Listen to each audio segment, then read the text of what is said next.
আবু দাউদ একটি হাদিসে পেয়েছি যে যে নারীর সন্তান হয় না তাকে যেন কোনো পুরুষ বিয়ে না করে। এটা রাসূলুল্লাহ সাল্লাল্লাহু আলাইহি ওয়াসাল্লামের নির্দেশ। এই হাদিসটি কি সহিহ?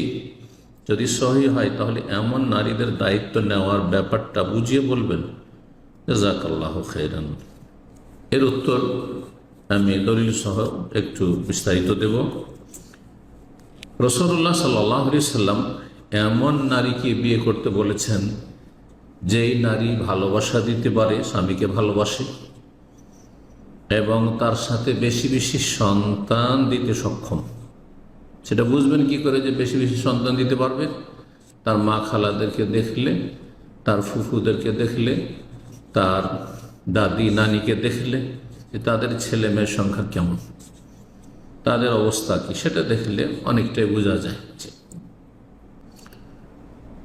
এই মর্মে একটি হাদিস রয়েছে।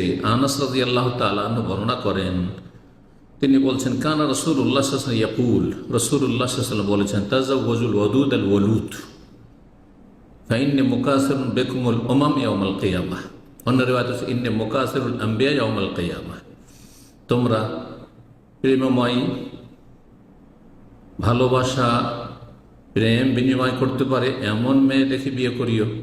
আল ওয়ালুদ, যে বেশি বেশি সন্তান জন্ম দিতে পারে তাকে বিয়ে করিও, কারণ আমি কিয়ামতের দিনে অন্য অন্য আম্বিয়া রসুলগণের সামনে গৌরব করে বলতে পারবো যে আমার উম্মতের সংখ্যা বেশি। মুসনাদ আহমদ ১২,২০২। ইমাম ইবনে হাদিসটিকে সহিহ বলেছেন। মাজমাউজ জাওয়ায়েদ ৪র্থ খণ্ড ৪৭৪ পৃষ্ঠা। হাদিসটি সহিহ বা হাসান কমপক্ষে। আরেকটি হাদিস রয়েছে যেটি সুনান নাসাই ৩,২২৭, আবু দাউদ ২,০৫০, আল্লামা আলবানী সহিহ তারগীব এর ১৯২১ নম্বর হাদিস। হাদিসটিকে সহিহ বলেছেন। রাসূলুল্লাহ সাল্লাল্লাহু আলাইহি ওয়াসাল্লাম এই হাদিসটিতে বন্ধ্যা মেয়েকে বিয়ে করতে নিষেধ করেছেন। মাকিল বিন ইয়াসার রাদিয়াল্লাহু তাআলা আনহু তিনি বলেন, যা রাজুলুন নবী সাল্লাল্লাহু আলাইহি ওয়াসাল্লাম ফাকাল, জনক ব্যক্তি রাসূলুল্লাহ সাল্লাল্লাহু আলাইহি ওয়াসাল্লামের কাছে আসলো এবং এসে জিজ্ঞেস করলো, ইন্নী আসাবতু ইমরাতান যাতা হাসাবিন ওয়া জামাল, আমি এমন একটি মহিলা পেয়েছি বিয়ে করার জন্য, বা এমন একটি মেয়েকে পেয়েছি বিয়ে করার জন্য, যাতা হাসাবিন ওয়া জামাল, যে মহিলা বংশীয় মর্যাদায় কেউ সম্ভ্রান্ত বংশের, ওয়া জামালিন এবং বড়ই সুন্দরী সুশ্রী, তবে একটি দোষ, ওয়াইন্নাহা লা তালিদ, তার সন্তান হয় না। কিভাবে বুঝলেন তার সন্তান হয় না? হয়তো তার আগে বিয়ে হয়েছে, সন্তান হয় না, তালাক হয়েছে হয়তো, অথবা বিধবা হয়েছে, বিয়ে হয়েছিল, সন্তান হয়নি, সন্তান হয় না, বয়স হয়েছে, সন্তান হয় না। এমন মেয়েকে বিয়ে করতে পারি? আফা আতাজাওয়াজুহা, আমি কি তাকে বিয়ে করতে পারবো? কালা, বললা, বিয়ে করিও না। আমি কি বিয়ে করব? না, করিও না। সুম্মা আতাহু সানি ফানাহাহু, দ্বিতীয়বার তিনি আসলেন, আবার জিজ্ঞেস করলেন। সুম্মা আতাহু সালেহ, তৃতীয়বার আসলেন, ওই ব্যক্তি বললেন, নবী সাল্লাল্লাহু আলাইহি ওয়াসাল্লাম তখন, তাযাওয়াজুল ওয়াদুদ আল ওয়ালুদ ফাইন্নী মুকাসিরুন বিকুমুল উমাম, তোমরা প্রেমময় এবং বেশি বেশি সন্তান দানকারিণী মেয়েকে বিয়ে করিও, কারণ আমি তোমাদেরকে নিয়ে কিয়ামতের দিনে সমস্ত উম্মতের মাঝে গৌরব করতে পারবো, আমার উম্মতের সংখ্যা বেশি।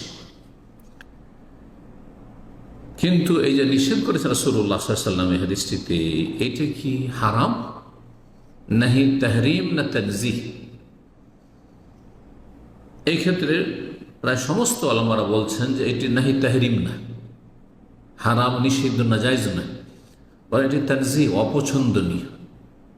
বিয়ে করিও না, কারণ বিয়ের একটি মুখ্য উদ্দেশ্য, গুরুত্বপূর্ণ উদ্দেশ্য হচ্ছে প্রজন্ম বাড়ানো। তো তোমার স্ত্রীর বাচ্চাই হবে না, আসল উদ্দেশ্য যে একটি গুরুত্বপূর্ণ, সেটা তো হাসিল হচ্ছে না। এই জন্য ওলামারা বলছেন, ওয়াহাদানি লাইসা লিত-তাহরিম, এই নিষেধাজ্ঞা হারাম করার উদ্দেশ্য নয়, ইন্নামা আলা সাবিলিল কারাহা ফাকাত, অপছন্দনীয়তা প্রকাশ করা। ফাকাত যাকারুল উলামা, ওলামারা উল্লেখ করেছে, আন্না ইখতিয়ার আল ওয়ালুদ মুস্তাহাব্বুন ওয়া লাইসা ওয়াজিবান। সমস্ত ওলামারা বলছেন বাচ্চা দিতে পারে এমন মহিলাকে বিয়ে করা এটি মুস্তাহাব, ভালো, সেটি ওয়াজিব নয়, ফরজ নয়। ইমাম ইবনে কুদামা হাম্বলি মাজহাবের প্রখ্যাত ফকিহ তার প্রসিদ্ধ কিতাব আল মুগনিতে বলছেন, ওয়াস্তাহাব আন তাকুনা মিন নিসা, মুস্তাহাব উত্তম হচ্ছে এমন মহিলা দেখে বিয়ে করবে ইউরাফনা বিকাসরাতিল ওয়ালাদা, যাদের সম্পর্কে জানা রয়েছে যে তারা বেশি বাচ্চা দিতে পারে, এমন বংশে বিয়ে করবে। এবং তারপরে বলছেন ইমাম মানবী রাহিমাহুল্লাহ ফাইজুল কাদির 6ষ্ঠ খণ্ড, এতে বলছেন তাজাওয়ুজু গায়রিল আওলুদ মাকরুহুন তানজিহান, যেই মহিলার বাচ্চা হয় না বা সন্তান দিতে পারে না তাকে বিয়ে করা হচ্ছে মাকরুহ তানজিহ, মানে অপছন্দনীয়, অনুত্তম, উত্তমের পরিপন্থী। যেমন মহিলা যদি সন্তান না দিতে পারে সেই ক্ষেত্রে মাসলা হয়ে গেল। এখন এর বিপরীতটা নেন, কোনো মহিলা কি এমন পুরুষকে বিয়ে করতে পারে যে বন্ধ্যা, যে সন্তান দিতে পারেন না, যার ছেলে মেয়ে হয় না, জানা আছে তার ছেলে মেয়ে হয়নি, বিয়ে করেছে একাধিকবার কিন্তু ছেলে মেয়ে হয়নি, আজকাল তো চিকিৎসার মাধ্যমে বোঝা যাচ্ছে। বলছে সেটাও জায়েজ যদি কোনো মেয়ে চায় যে আমি বিয়ে করব, যদিও তার বাচ্চা না হোক, বা তার সাথে সংসার করো যদিও তার বাচ্চা না হোক। বলছেন ইয়াজুজুল মারআতি, মহিলাদের জন্য জায়েজ আন তাতাজাওয়াজ মিনার রাজুলিল আকিম, বন্ধ্যা বাঁঝা পুরুষকে বিয়ে করতে পারবে। ইয়াজুজুল লিররাজুল, যেমন মহিলার জন্য জায়েজ যে বিয়ে করতে পারবে যেই পুরুষের সন্তান হবে না তাকে, ইয়াজুজুল লিররাজুল ইয়াতাজাওয়াজ মিনাল মারআতিল আকিম, এইরকমই পুরুষও বিয়ে করতে পারে এমন মেয়ে দেখে যার বাচ্চা হবে না, জায়েজ কিন্তু অনুত্তম। ইমাম হাফিজ ইবনে হাজার ফাথুল বারিতে বলছেন, আম্মা মাল্লা ইউনসিলু ওয়ালা আরাবা লাহু ফিন নিসা, এমন পুরুষ যার প্রজন্ম হবে না, বাচ্চা হবে না, ওয়ালা আরাবা লাহু ফিন নিসা, এমন কি স্ত্রীর দিকে তার কোনো চাহিদা নেই, শারীরিক চাহিদাই নেই, ওয়ালা ফিল ইস্তিমতা, তার এই স্ত্রী সম্ভোগের কোনো, তার শরীরে কোনো রকমের উত্তেজনা নেই, ফাহাযা মুবাহুন ফি হাক্কিহি নিকাহ, বিয়ে করা তার জন্য জায়েজ কিন্তু প্রতারণা করে নয়, গোপন করে নয়। ইযা আলিমাতিল মারআতু বিযালিক, কোনো মেয়ে যদি জানতে পারে যে এই পুরুষ এমনি পুরুষ কিন্তু তার পুরুষত্ব নেই, বাচ্চা হবে না, আর সে জানার পরেও যদি ওয়ারাদিয়াত, জানলো তারপর তাতে সম্মতি প্রকাশ করলো, তো জায়েজ রয়েছে।